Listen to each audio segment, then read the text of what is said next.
पूरे देश के साथ साथ आज वडोदरा में भी राष्ट्रीय प्लस पोलियो टीकाकरण अभियान 2026 का शानदार आगाज हो चुका है। वडोदरा महानगर पालिका ने आज 28 जून से 30 जून तक चलने वाले इस त्रिदिवसीय विशेष अभियान की शुरुआत कर दी है। इस महाअभियान का विधिवत शुभारंभ वडोदरा के मेयर गीता मकवाणा ने एक बच्चे को पोलियो ड्रॉप पिलाकर किया। इस अभियान के तहत वडोदरा शहर में 0 से 5 साल तक के करीबन 2 लाख बच्चों को पोलियो की खुराक पिलाने का बड़ा लक्ष्य रखा गया है। आज पहले ही दिन शहर के urban health centre, community health centre, आंगनवाड़ियों के साथ साथ रेलवे स्टेशन और एसटी डेपो जैसी सार्वजनिक जगहों पर व्यापक इंतजाम किए गए हैं। स्वास्थ्य विभाग का अनुमान है कि पहले ही दिन 70 से 80% तक बच्चों को कवर कर लिया जाएगा और जो बच्चे आज किसी कारणवश छूट जाते हैं उनको घबराने की ज़रूरत नहीं है। अगले 2 दिन तक हेल्थ वर्कर और हमारी आशा वर्कर बहनें डोर टू डोर यानी कि घर घर जाकर सुनिश्चित करेगी कि कोई भी बच्चा इस सुरक्षा चक्र से अछूता ना रहे। उद्घाटन के मौके पर मेयर गीता मकवाणा ने साफ कर दिया कि भले ही हमारा भारत देश पोलियो मुक्त हो चुका है, लेकिन इस बीमारी को हमेशा के लिए दूर रखने के लिए हमारी सतर्कता बेहद ज़रूरी है। वहीं डेप्यूटी मेयर आदित्य पटेल ने भी सभी अभिभावकों को अपील की है कि वे अपनी जिम्मेदारी निभाएं और बच्चों को नज़दीकी बूथ पर ज़रूर ले जाएं। इस मौके पर वडोदरा महानगर पालिका के स्थायी समिति के अध्यक्ष, शासक पक्ष के नेता और दंडक विशेष तौर पर मौजूद रहे थे। आज वडोदरा महानगरपालिका द्वारा जे राष्ट्रीय आयोजन पोलियो पल्स पोलियोનું આયોજન કરવામાં આવ્યું છે, તો બૂથ પર અમે 5 પદાધિકારીઓ તેમજ કાઉન્સિલરો અને વીએમસીની પૂરી ટીમ સાથે આરોગ્ય શાખાની પોલિયો માટે અમે બાળકોને ડ્રોપ બે ડ્રોપ દ્વારા અમે એ લોકોને પીવડાયા છે।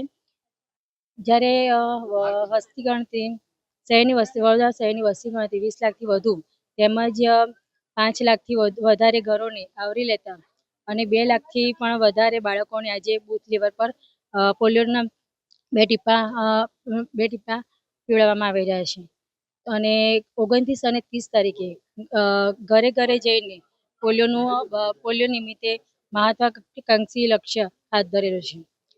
બાળકોને માતા પિતાને જણાવવાનું કે તમે તમારા બાળકોને પોલિયોના 2 ટીપા પીવડાવીને બાળકોનું ભવિષ્ય સુરક્ષિત કરો। રાષ્ટ્રીય પલ્સ પોલિયો રસીકરણ અભિયાન 2026 અંતર્ગત આજે સમગ્ર ગુજરાતમાં અને સમગ્ર દેશમાં પોલિયોની રસીના ઝુંબેશનો શુભારંભ થઈ રહ્યો છે, જે અંતર્ગત આજે વડોદરા મહાનગરપાલિકા દ્વારા પણ તારીખ 28 જૂન, 29 અને 30 જૂન સુધી 3 દિવસ આ અભિયાન ચાલવાનું છે। આપણે સૌ જાણીએ છીએ કે ભારત ખૂબ લાંબા સમયથી પોલિયો મુક્ત થઈ ચૂકેલો દેશ છે, પરંતુ હજુ પણ આપણા પડોશી દેશો આ પીડાથી હજુ પીડાય છે। ત્યારે ભારતના બાળકોનું ભવિષ્ય સુરક્ષિત રહે તે માટે થઈને હજુ પણ ભારત સરકાર દ્વારા નિર્ણય લેવામાં આવ્યો છે કે પોલિયોનું અભિયાન હજુ પણ કાર્યરત રાખવું।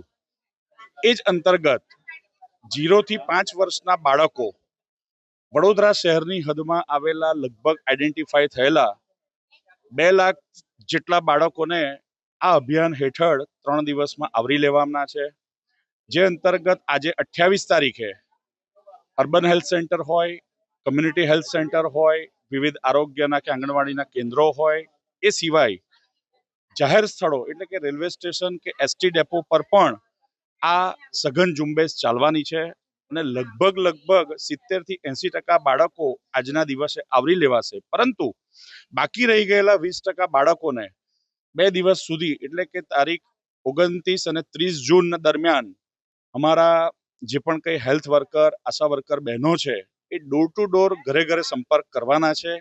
બાકી રહી ગયેલા બાળકોને પણ આ પોલિયોના 2 ટીપા પીવડાવવાના છે। हमसे जुड़े रहने के लिए हमारे YouTube चैनल को सब्सक्राइब करें और नई वीडियो की नोटिफिकेशन के लिए बेल आइकॉन को दबाएं।